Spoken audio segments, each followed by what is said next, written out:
Hey, everybody. Are you with me when I say life can be amazing at times, but it can also be extremely challenging? I know, I've been there myself, learned some valuable life lessons along the way, and now I'm here to help you. It's no coincidence you found your way to the Relevate podcast. I'm your host, Rena Olson, a self-proclaimed inspirer of others. Together, we're going to dive deep into raw and honest conversations with real people. My hope is that through these stories, you too will be inspired and ready to tackle whatever's holding you back or breaking your heart. Then you'll be free to live a life of purpose and true fulfillment. I promise it's possible. Let's Relevate. Hey friends, it's Rena. Welcome to the Relevate podcast. So this is the first episode that has an E rating for explicit content. The conversation here with Laura Cotcher is extremely powerful, but also very disturbing to hear at times. So if you're listening to this episode with kids in the car, please pause and listen at another time. You see, my friend Laura is a survivor of childhood sexual abuse.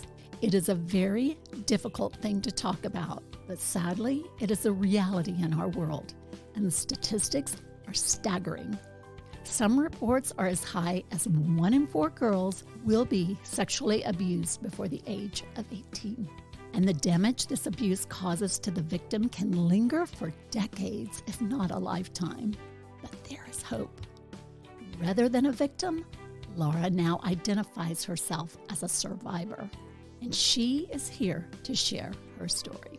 Laura Cotcher, welcome to the Relevate podcast. Thank you for having me. Well, what an honor it is to be here with you today to share your story that I know is really, it's a tough story to hear. But here you are on the other side of it, freely sharing so that others may find hope in your story. So I thank you for your bravery and being so vulnerable, and you just inspire me, just knowing you like I do. And I'm just hopeful that the people that need to hear this story will be hearing it. So thank you for being here. Thank you, Rena. I don't even know where were you born? Tell us a little bit about Laura. Yeah. So I was born in a very small town of Gadsden, Alabama. My parents were married very young, as was the case back in the 70s. And yeah, my mom married right out of high school, and she had aspirations to be the first female firefighter in the South. And that's yeah, cool. So she had high ambitions. And yeah, my dad worked at a steel mill there in the town of Gadsden. Very nice. And their families, were they from that area as well? So, yeah, my dad's family lived in Gadsden. So both of my grandparents were there. My grandfather was just an independent business owner, and my grandmother worked for a good for years. Oh, wow. How did you escape getting that Alabama accent? Lots of practice. That is thick, for sure. It was very thick back then. So I understand your parents divorced when you were young. Yeah, my parents divorced when I was about 4 years old, which was just... Do you remember that? I do. It was very devastating. My dad had actually been like my primary caregiver. He was the one that got up and took me to school and was just very nurturing, and he did the cooking. And I can remember even when I was, like in pre-kindergarten or whatever, he would bring me hot lunch to school every day when the other kids were eating PB&J. So definitely just a great father. And when they got divorced, he just disappeared. And one of those things that, as a child, you blame yourself for. Of course, I couldn't understand, what was going on from an adult perspective. So do you know why he just kind of vanished from your life? Yeah, I think there was just so much animosity on my mom's part there that it was kind of a punishment for him. And I don't think he did it on purpose. I don't think he did it to hurt me. But at the time, I didn't know that. Yeah. So then your life took a pretty dramatic turn at that point? Yeah, it definitely did. Just because of the nature of my mom's job, working 24-hour shifts, she wasn't there much. And so spent a lot of time with relatives or friends, just, kind of bouncing around from childcare provider to childcare provider, whoever was available at that time. And I wasn't particularly close with my mom. I don't think she knew how to be that nurturing person or parent that my father did. And so there was a definite disconnect there. So then if you just want to kind of share what started happening. Mm-hmm. So the first time that, the first memory I actually had a partial memory most of my life of this event that happened when I was about 4. And I remember running through a space, and it was dark outside. And I fell into a big hole. And I was stuck there, and I was crying, and I was screaming, and I wanted help. And in my childhood memory, I remember this angel showing up and literally pulling me out of this hole. And I always thought, wow, I'm special. I have this angel. And the memory didn't fill itself in until much later in life.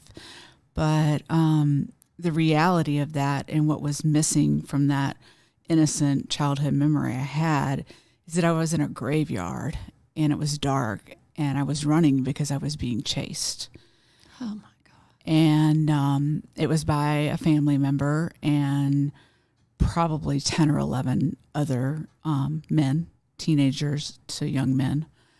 And what I fell in was a gravesite that, they were getting ready. They had dug up and were getting ready to do a burial ceremony there. And I don't know how I got out. To this day, I don't have any other explanation for you than it was my angel. But I remember getting back to the campsite where we were. We had some land there, and the adults there were sitting around. And I remember trying to get help and going back to them and just crying and not knowing what to do. And they were drinking, so people were intoxicated. This was back in the day when So those boys abused you at that point? They raped me. At 4? Yeah. They held me down and took turns. Oh, Lord. And I couldn't get to anyone there. They were too far gone. They had drank too much. They were smoking marijuana. Everyone was laughing. It was just very celebratory kind of thing. You were invisible. I was invisible, and I didn't know what to do. And I remember going and getting in one of the trucks, pickup truck, and just sleeping in the floorboard of the truck all night, and waking up in the morning with my little white cotton dress that had been ripped and bloody, and no one said anything. No one asked me what happened. Nobody asked me why my dress had blood on it. It was just like what had happened never happened. And so, you feel guilty, and shameful, and what did I must have done something wrong, because if I hadn't have done something wrong, then someone would have stood up for me, and I'm sure your brain, you didn't even know what had happened to you right at that age. Right. And so that family member was around, for years to come, and I was often left in his care because he was a trusted family member. And when you have a single mom, that's what happens. Excuse me. So your abuse started early, and how long did that pattern last? It went on for a decade, from the time I was 4 to the time I was 14. And did you try to tell your mom? There was a point where I did try to tell her. She had a live-in boyfriend, and he lived with us for many years. And so, he was a firefighter, she was a firefighter, and they kind of switched shifts. So the abuse began with him, and very much, I don't think she had any idea, and I don't know how long it was before I had told her that was going on. But, he would have poker night over at our house, and he would invite his buddies over, and they'd take turns. And, and these were the same people that came over to our house on Saturday and had a barbecue and brought their children and brought their wives and hugged me and acted like everything was okay. And when I did get to the point where I felt like I told her about it, she said I was lying. She called me nasty names, told me I must be doing something to deserve men to pay that kind of attention to me. And you were a little girl. Yeah.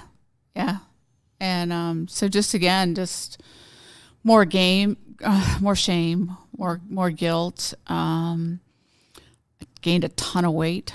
I think that was just a defense mechanism to keep men away. My mom always told me that, men like skinny women. They like women who, are attractive and thin and tall.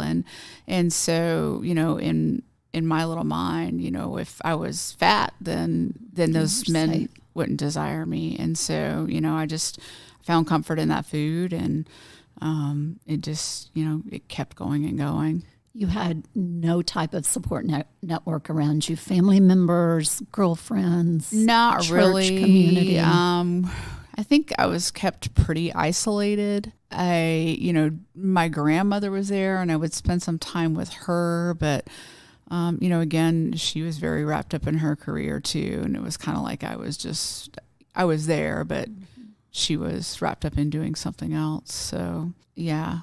And we weren't, I wasn't a member of a church or anything like that, not on a regular basis. So really no one else that I felt like I could confide in.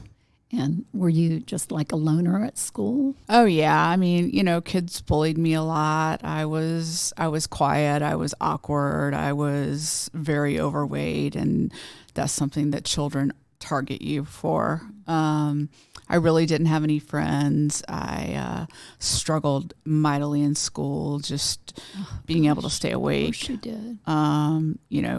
Home life was traumatic, and I oftentimes didn't sleep at night just for fear of something happening, or I'd sleep in the bathtub or on the side of the bed or somewhere where I felt like I could hide or I could do something if someone came at me.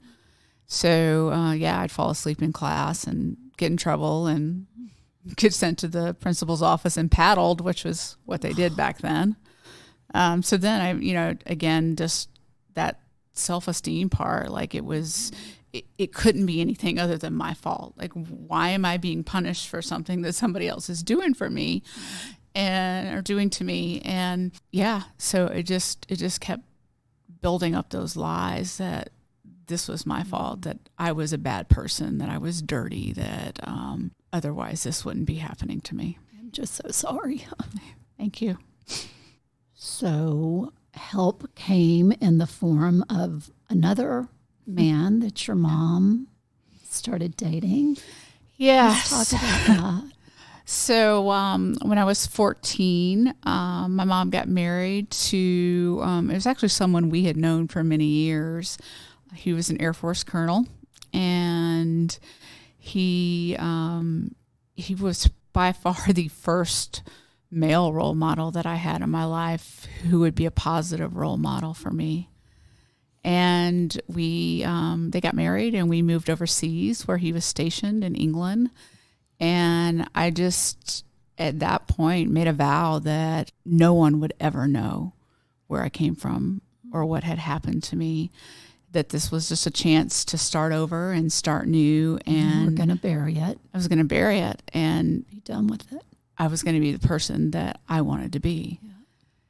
And my stepfather asked me, he's like, well, what do you want to be, Laura? And no one had ever asked me that before. And I'm like, well, I want to be a cheerleader. And he's like, well, be a cheerleader. And I'm like, I can't. I'm overweight and I'm this and I'm that. And so, he sent me to the gym and he got me a trainer and I trained all summer and I lost a bunch of weight and I worked out and made the cheerleading squad. And then, he got me tutors. And so my grades went from failing to, great. And he showed up for all of my cheerleading matches. He was very involved in my school.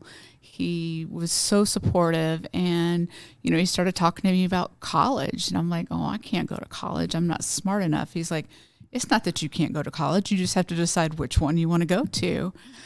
And so I had this person for the first time in my life that believed in me, and it changed the whole course of my life. I never would have even dreamt of going to school or thinking that I was smart enough to do that. We're in survival mode for so long. Yeah. So, we finished up my high school years there. My stepdad retired from the Air Force. And we moved to small town Iowa, where he was a police chief there. And, things were great. He and my mom had a really rocky relationship, but I had a great relationship with him. And he was very open. And you were trusting of him from the beginning. Yeah. He made you feel safe. Yeah. I mean, it was just different from anything I've ever experienced. It was, kind of the safety that I'd had as a young child with my own, biological father, but I hadn't, had that in so many years. Men became something I was very afraid of. During that time, do you feel like you were emotionally okay? At the time I did. Looking back, hindsight, probably not, just because I never dealt with any of it. It became buried, and the longer it was buried, I detached from it. I didn't remember. I believed all the stuff that I worked so hard to create, that's who I'd always been. And as I had more exposure and got out of that bubble and had friends who had families, I started seeing that there were couples that were married and they were happy, and these people sat down and they had dinner together at a table and they talked, and it was just almost like a shock because I'd never seen that growing up, and it made me know what I wanted.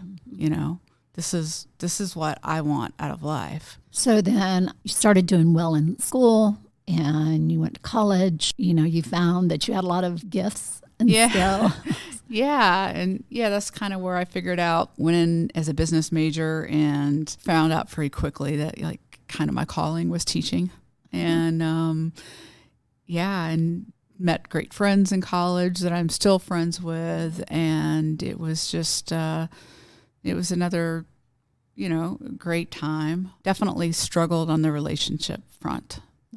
Of course. Always. And couldn't stay in a relationship for any long period of time at all. And I didn't really have an explanation for that. It was just things weren't working out. Well, and I think we model what we see from our parents. Right. And for you to have those types of role models, I'm sure there was just a void, how to be a loving, nurturing person. Right. Because that was missing in your life. Yeah, and even with my stepfather, as wonderful as he was, he and my mom did not get along. It was a very toxic relationship between the two of them. And while they tried to hide it, you can hear things through the walls. And it was just, that's all I ever had modeled for me. So didn't understand what a healthy relationship was, or, what it was to be loved or respected by a man in that way. How did you finally get healthy enough to be in relationship with somebody? Or was it the person that you met that? Well, it was at this point, I told you I had been to visit friend's house and seen what a healthy relationship looked like. And I just kind of decided right then that this is what I want out of life. I want to go to school. I want to go to grad school. I'm going to marry a great man who has a family that sits down and has Sunday dinners together. I'm going to live in a house on the hill with a white picket fence, and I'm going to have a great career and go to church, and everything's going to be happy, and I'm going to be safe. Yeah. And that's what I set out to do, and that's exactly what I did. I checked all of those boxes. And I, had moved to the Atlanta area. I was hired to come here and open a school and had a great career, and the education was very sought after. And I met Paul for the first time and just knew that this was a person that God had chosen for me. He was your guy. He was my lobster, as I say. So yeah, we dated for a few years, and we got married and started our own family. And the relationship was healthy? Yes, I think as healthy as it could be.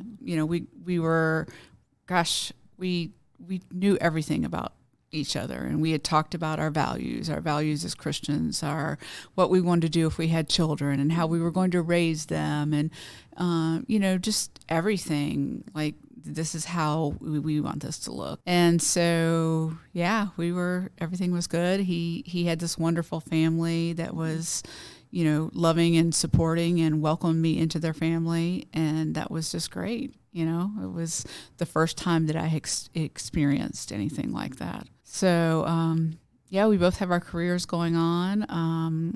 We got pregnant with our first daughter, and we knew from the time we got married that I would be a stay-at-home mom once we had children. So we had Kirsten, and she was this happy, healthy baby other than a few months of colic.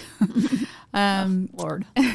And so here I was, and everything that I had asked for, all those boxes that I checked, here I was. And I didn't have this super happy feeling about being home. I was depressed and feeling worthless, like I didn't have value. And, I had wrapped up my entire identity in what I did for a living. And I was really good at it. Mm-hmm. And I won Teacher of the Month and Teacher of the Year and, all these awards. And there was just constant recognition.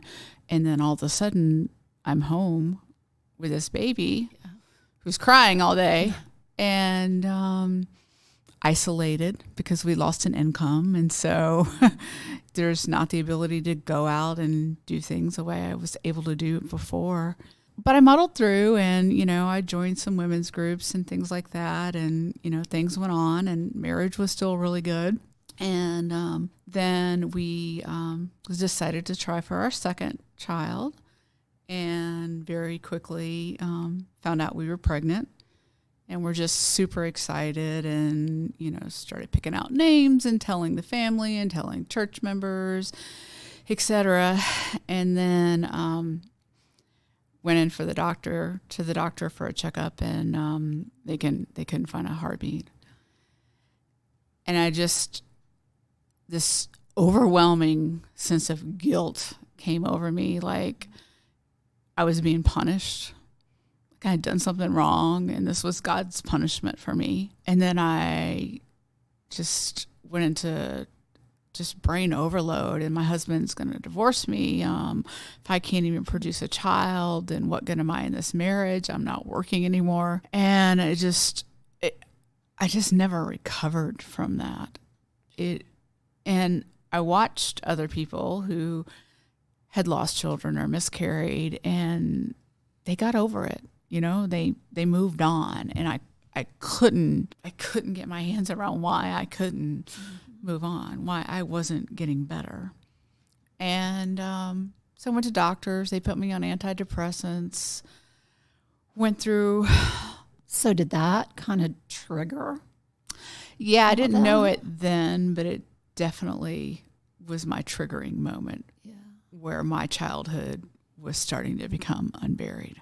And was Paul aware of what had happened to you? Oh, no. I never told anyone. At that point, I don't even know that I fully understood what had happened. Your brain has this way of putting you into survival mode, and That's why a lot of people don't remember the abuse. They just completely block it out and detach themselves, almost like that was a different person, like that happened to somebody else.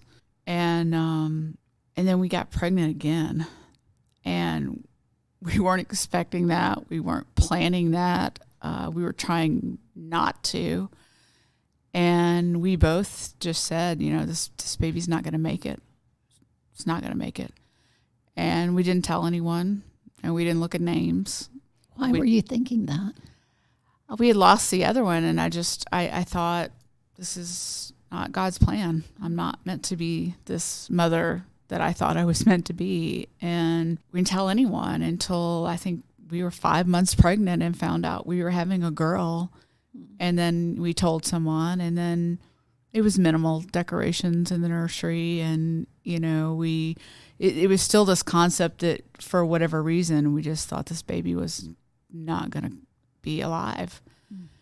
And it was a difficult pregnancy. I think I was just in a very fragile emotional place.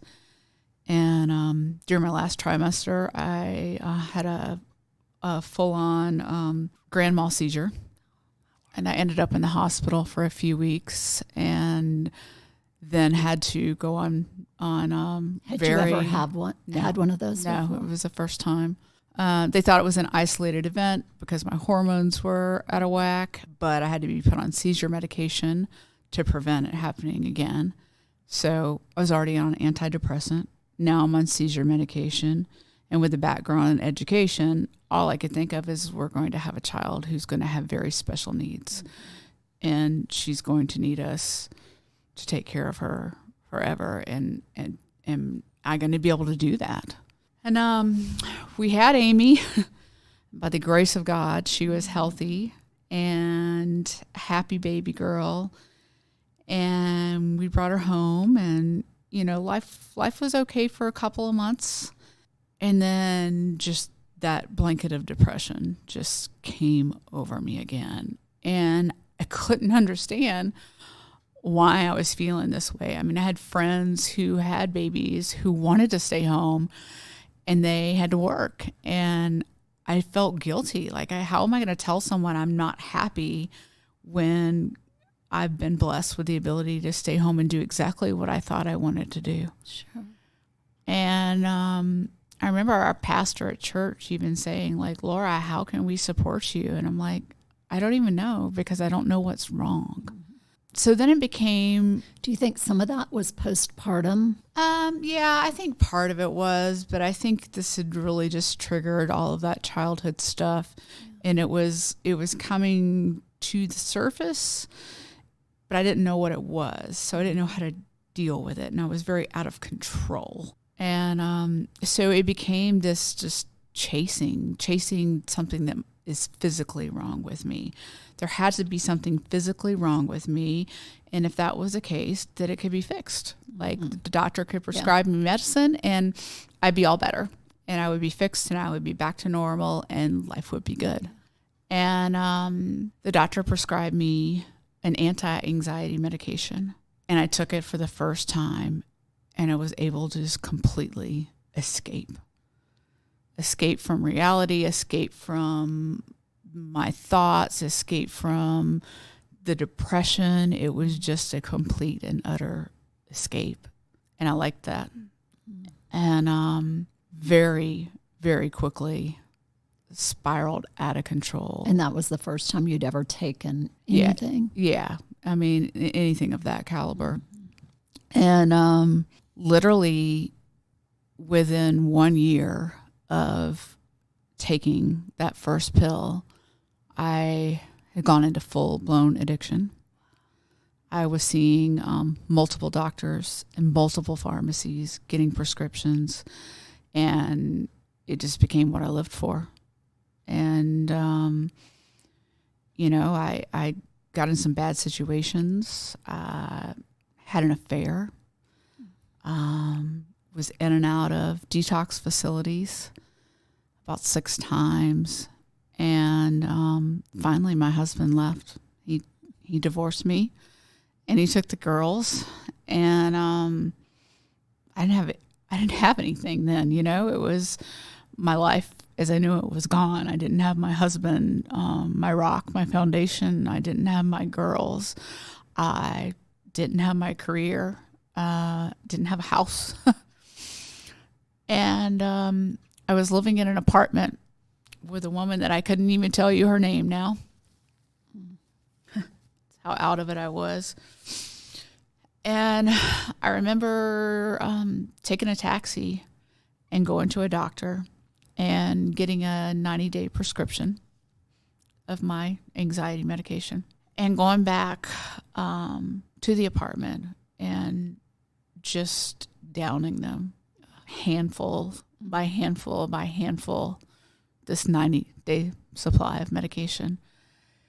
And I remember vividly sitting on my closet floor and my phone rang. And, at this point, I was trying to take my own life. I didn't want to live in this misery anymore.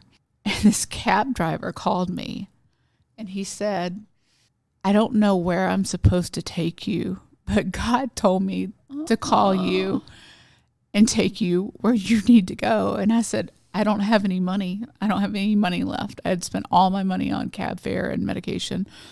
And he said, I will come pick you up and take you where you need to go.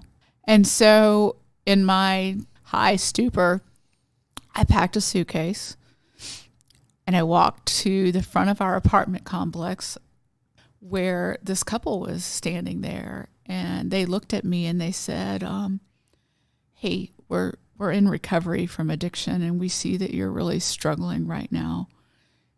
You need to get somewhere. Where do you want to go? And I couldn't even tell them. They're like, well, do you have a family member or someone who we could call? And the only person I could think of was my brother. And they got my brother on the phone and my brother said, yeah, you need to take her to this detox facility.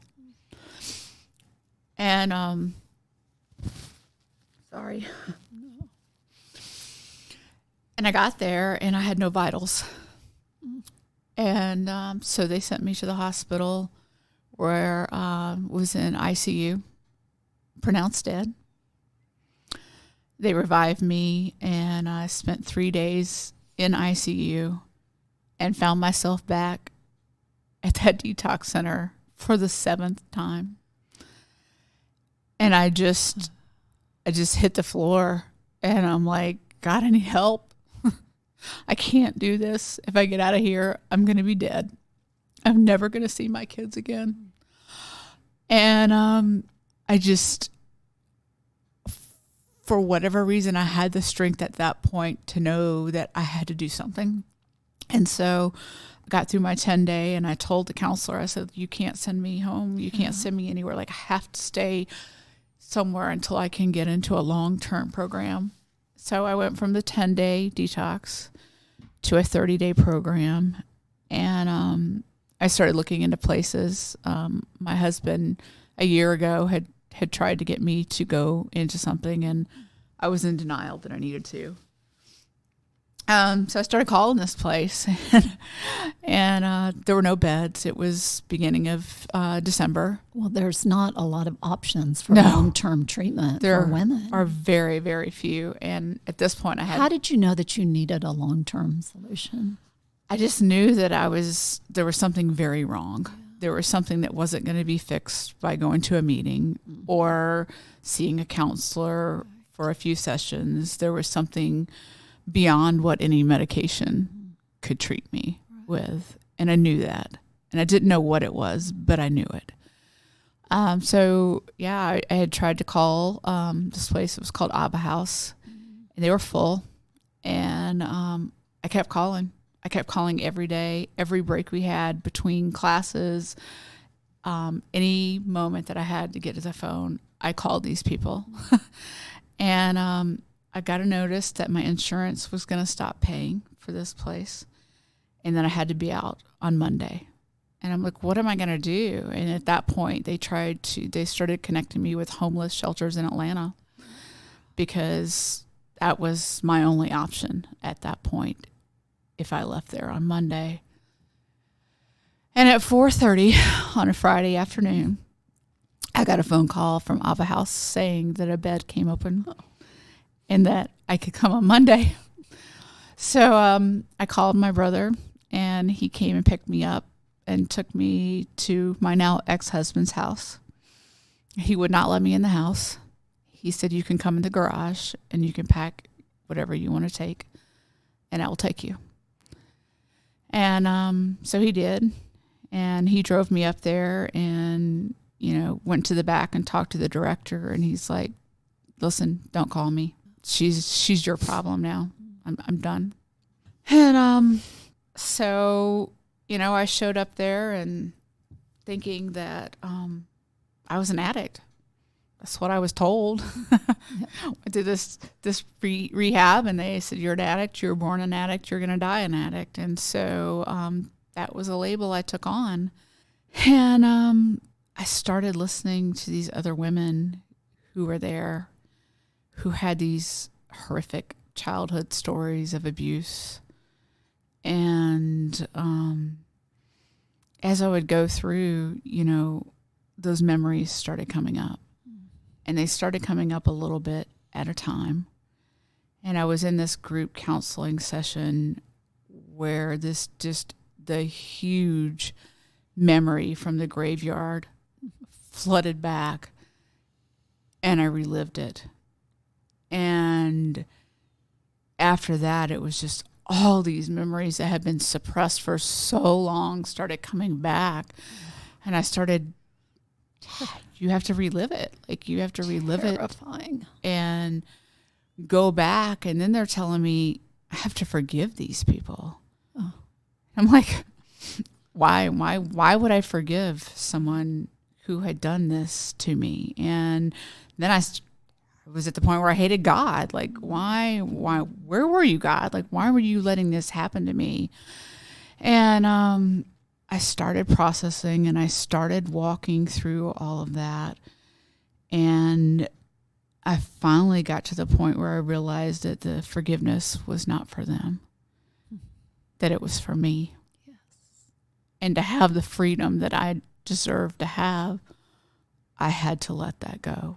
And I had to be able to forgive.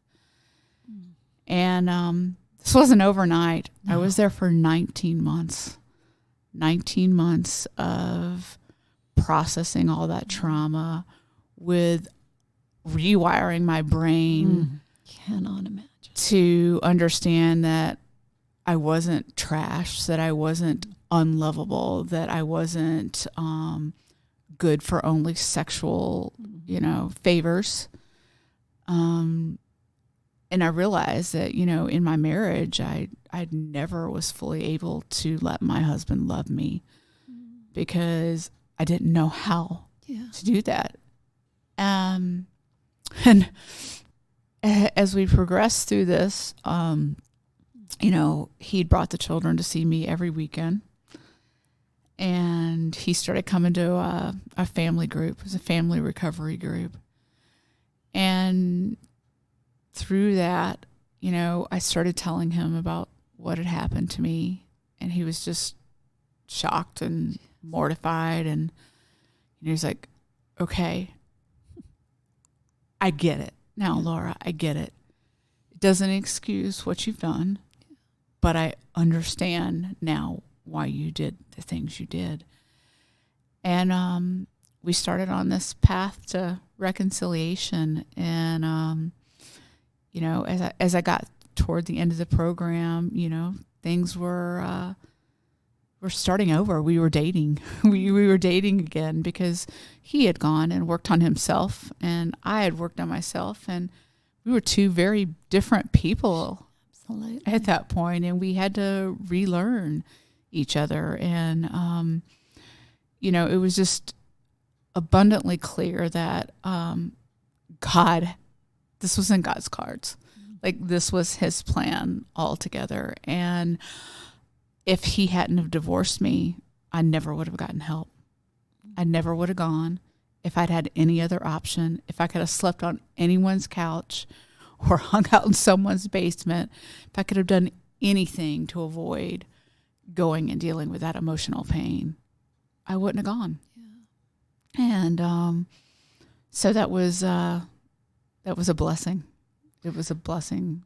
So most of your sisters at the Abba house, were they also dealing with childhood sexual abuse? All of them. All of them. All of them. And they came there for different reasons. Some people were there for cutting or suicide. Some people were there for eating disorders. But at the root of it, we were all survivors of childhood sexual abuse. And it just manifested itself in different ways. And when I looked back over my life, it wasn't just the addiction. It was overeating. It was working 80, 90 hours a week to escape. There was always some kind of really unhealthy coping mechanism. Some of them were just more socially acceptable than others. There you go. We're all addicted to something. Yeah. Oh, my word. So once you went through that, you came out of Abba House, put your family back together. Our family was back together. Do you think you were healed at that point, or is it an ongoing process? Will it be something you have to work on for the rest of your life, you think?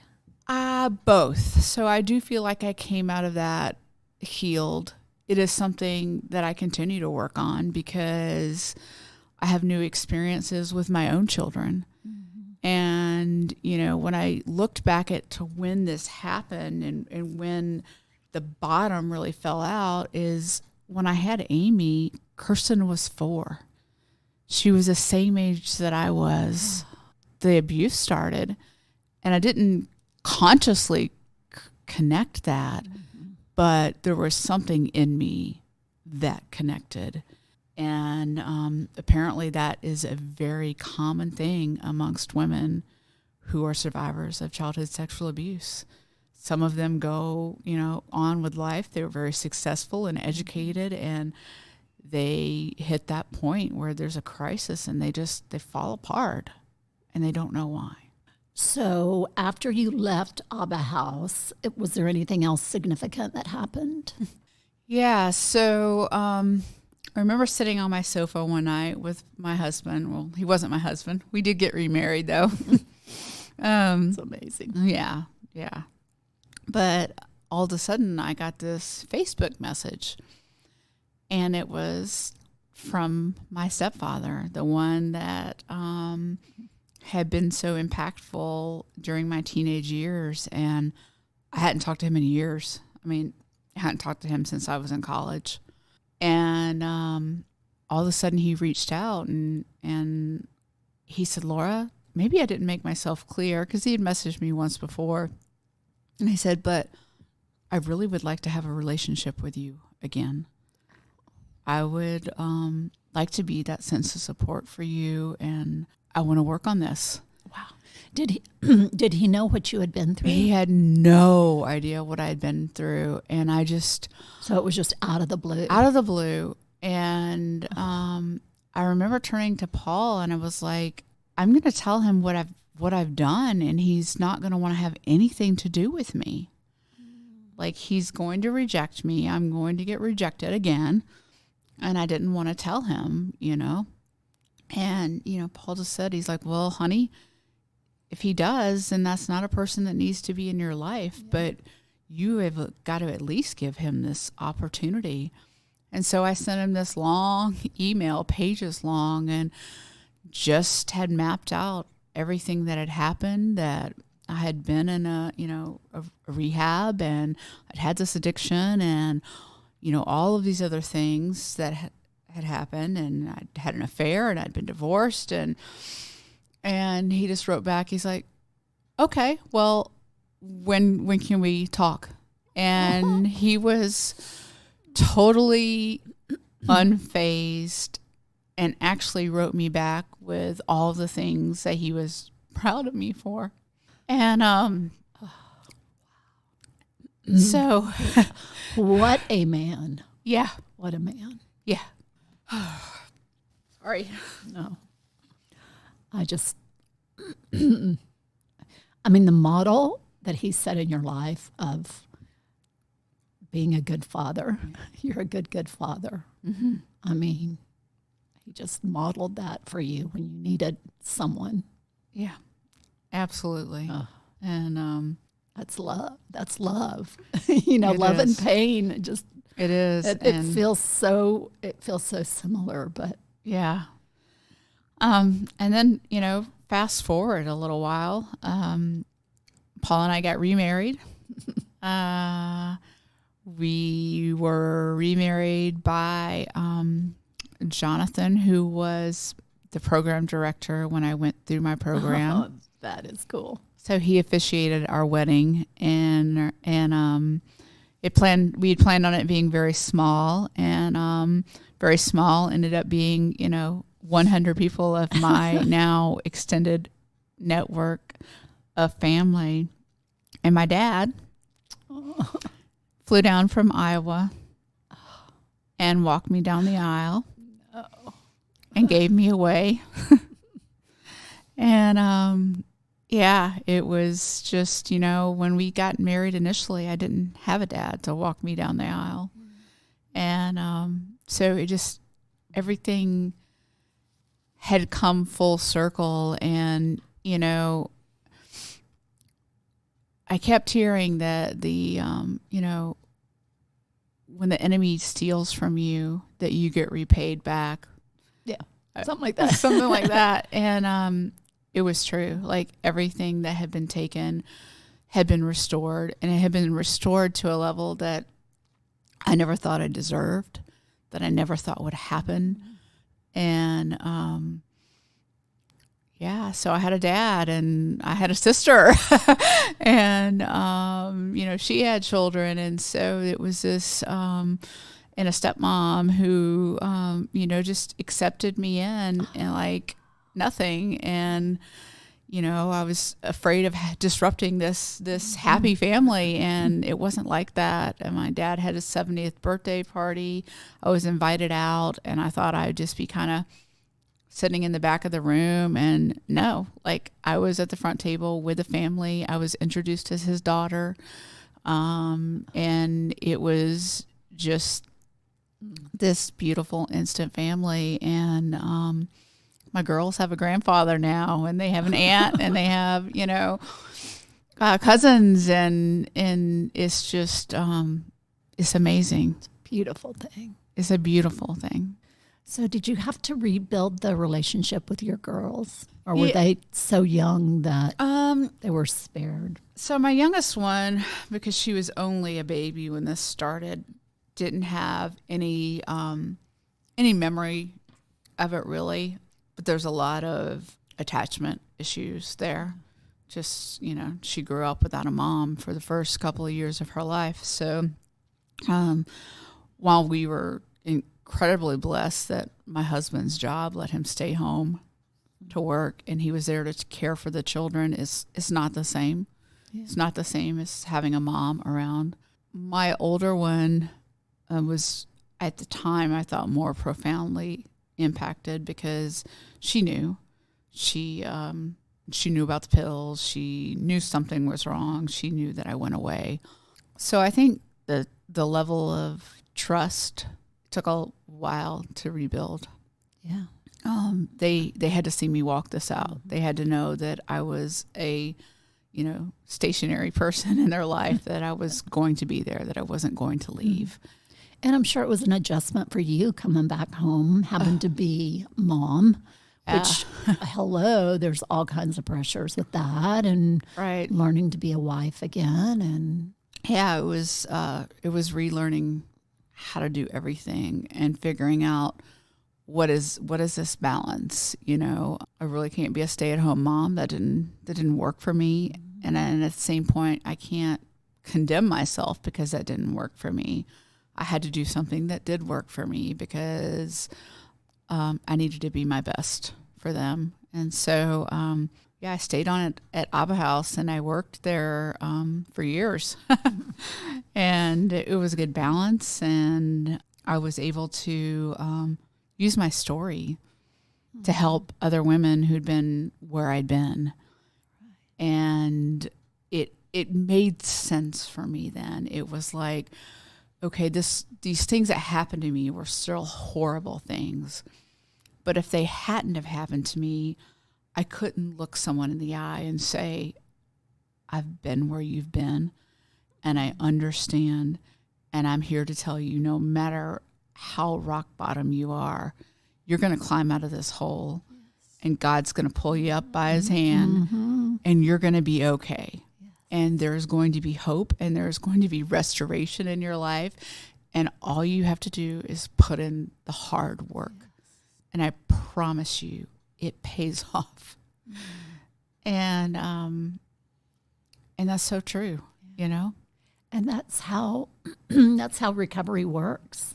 It is. You know, it's like, because we're all broken. You know, it's one person grabbing that person's hand and saying, come on.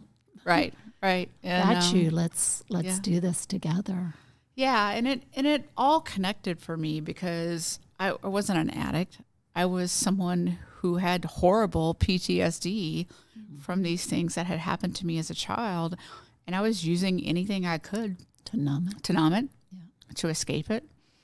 And once those wounds were dealt with, then those needs were no longer there. They didn't have power over you. They did not have power over me. And it's not that stuff doesn't still come up. It does. It's life. It's life. Life is hard, and things come up, and I remember something that I hadn't remembered or something, and those feelings come back, and forgiveness happens in layers. It sure does. So it's ongoing. Me developing as a person is ongoing. Yeah.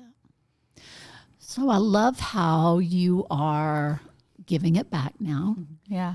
Freely sharing your story to help others. So fast forward and tell me kind of where you landed with your career and the cool work that you're doing with the Unique Foundation. And I was sitting on the couch one night. My husband and I always we call it our connection time every night. When the girls go to bed, it's time for us to just download our day and connect with each other. And we're sitting there and we're looking through, job listings. And all of a sudden I came upon this job listing for the Unique Foundation. And it was this organization that provided services for women who were survivors of childhood sexual abuse. And I just looked at my husband. I'm like, oh my gosh, look at this. And he looked at this and he's like, that's your job. That is why God has you where he has. It's why you've been home longer than you thought. It is because this is where you are meant to be. And I knew at the moment, and I think I called you. And, I called a few people that were very confident about it. Close to me. And they're like, Laura, this is you. This is meant for you. And I pursued this guy. Like, I pursued him on LinkedIn. I pursued him. And I'm like, look, you won't find someone more perfect for this job than me, because I have such a personal heart connection with your mission. And I want every woman who is a survivor to have the same opportunity that I had to heal, to get better, to understand that they're worthy, that they are beautiful inside and out, that they can go on and have a very fulfilling, happy life. They just need that help. And it took 3 months, but I did finally. I finally did get hired, and I had the opportunity to attend the retreat. We provide a free retreat to women, a 4-day retreat here in the Georgia Mountains. So cool. It's called the Haven Retreat. The Haven Retreat, and I was allowed to attend that, and so went to the airport on Monday morning and pick these women up, and they're so nervous and trembling and filled with anxiety, and just sitting in the van with them and holding one of their hands and driving up to this retreat where you come in and it's this beautiful streams running through the property, mountain-esque trees. It's just like so serene. And the one woman that was in the airport, she couldn't even walk. Like, we had to get her a wheelchair. She couldn't walk. And I got to watch as the days went by, and some of the activities that the women were doing. She was just so overcome. She was just, she couldn't breathe. She couldn't walk. And I just thought maybe she had some kind of, breathing, something was going wrong with her health. And it wasn't her health at all. It was emotional baggage that she'd been carrying around for 50 years. And by the time we got to the end of the week, she was walking around a trail on this property. And I'm like, oh my gosh, I would not have believed that if I hadn't have seen it.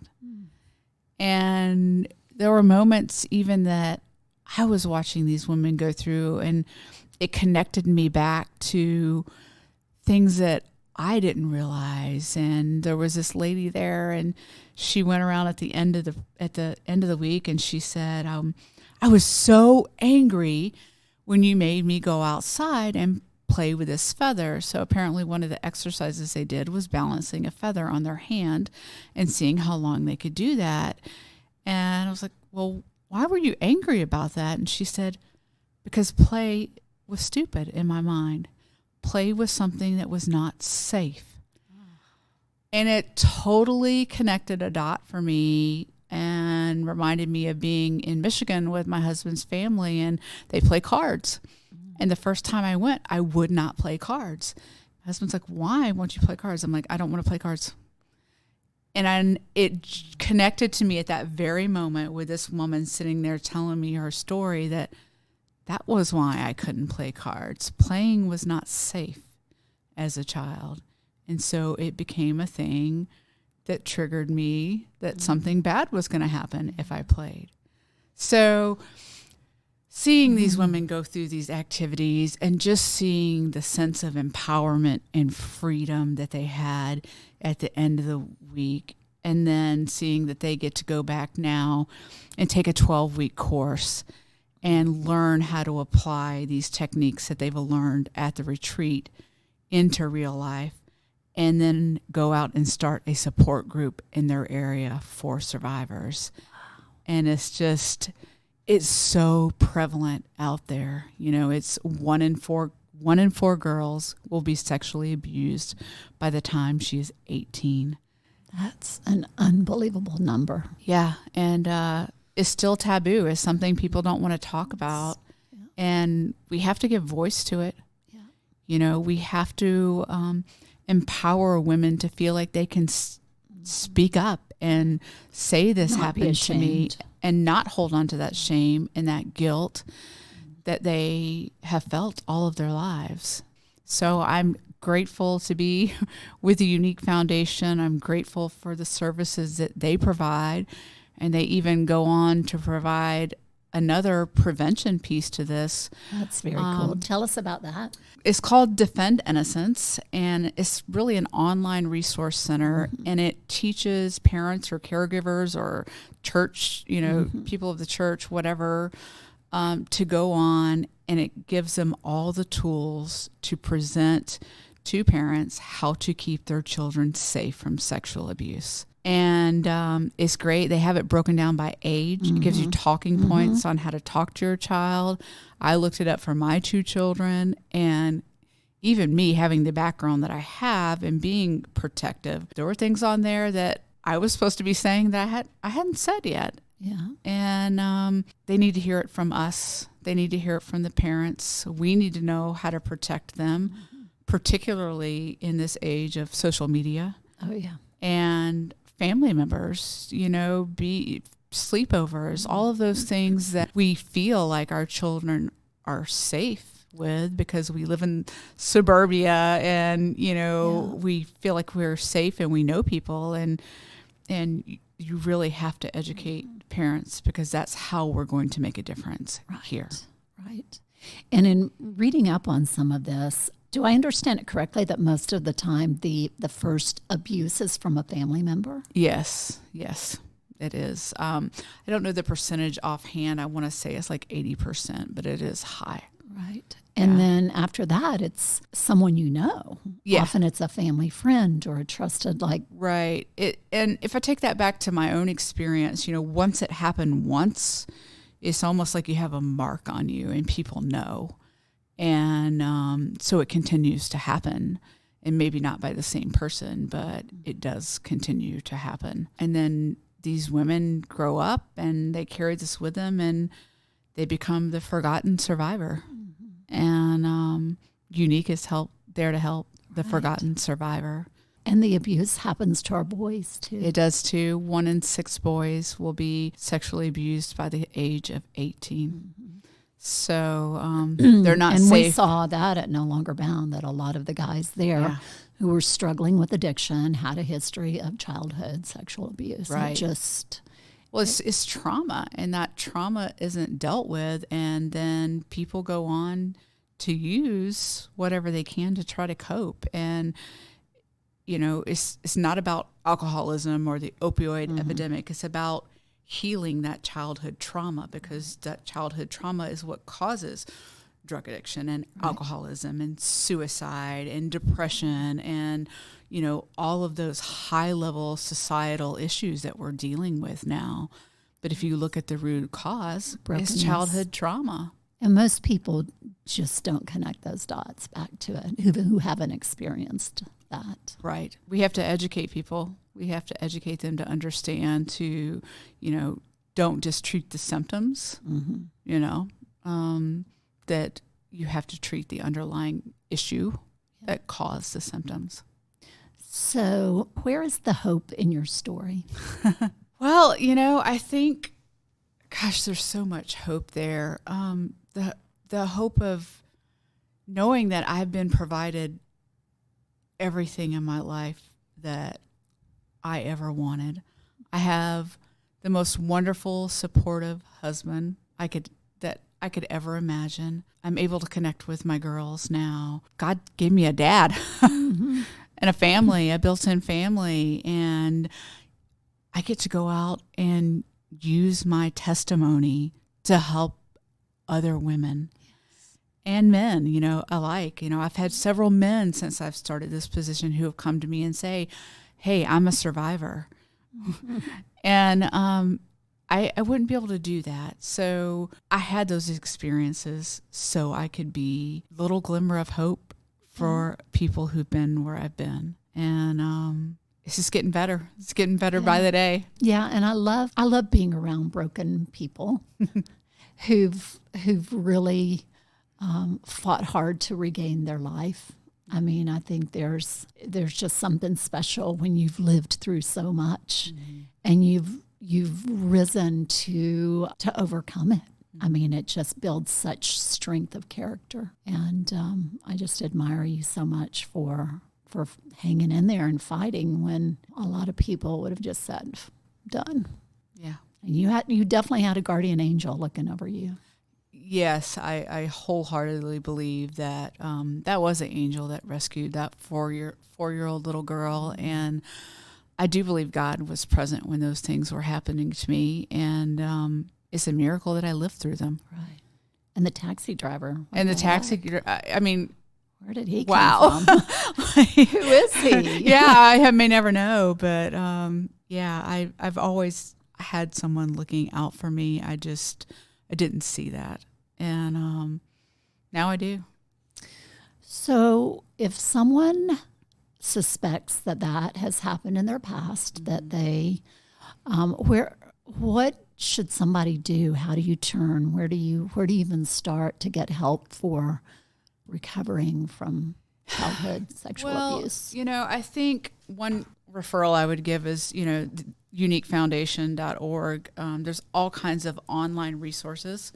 And sometimes people aren't ready to jump in and meet with a counselor, or they're not ready to quite go there yet. So, there's all kinds of sources out there with support groups and links and podcasts and hearing other people's stories, I think can really help too.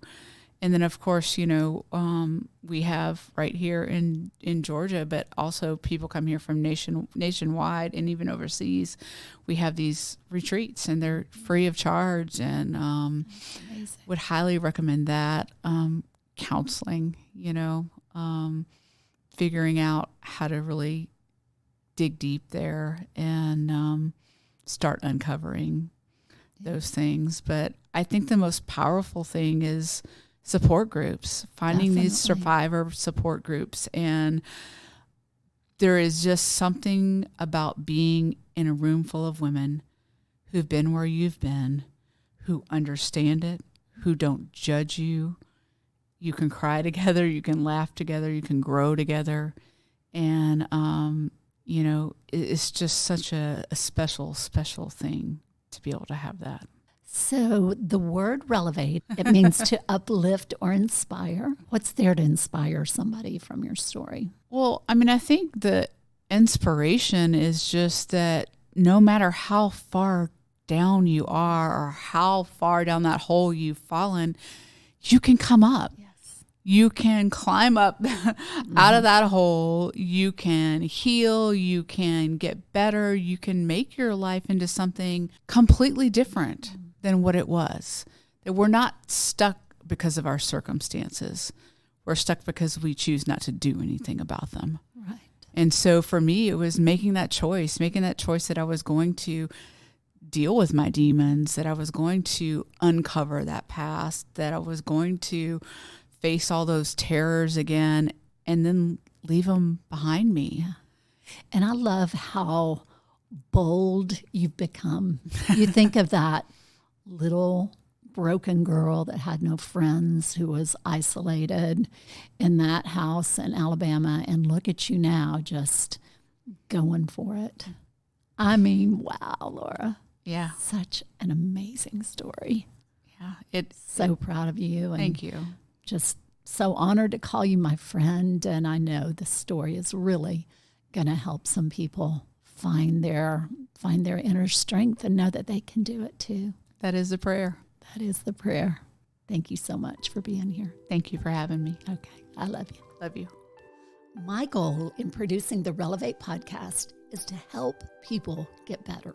It is a safe place for difficult conversations, perhaps none more difficult to hear than this, and the topic of childhood sexual abuse. Laura's hope in sharing her story is that it will inspire others to get the help and healing that no doubt they so desperately need. Be sure and check out the resources for survivors available through the Unique Foundation, where Laura now works. I will link the website in the episode notes. There is also a national sexual abuse telephone hotline that is completely confidential for those who need help. That number, 1-800-656-HOPE. Hang in there, my beautiful friends. You are stronger and more resilient than you know. Who do you know that needs to hear this episode? Please share, and thank you for being a listener. I'm Rena Olson, and this is Relevate.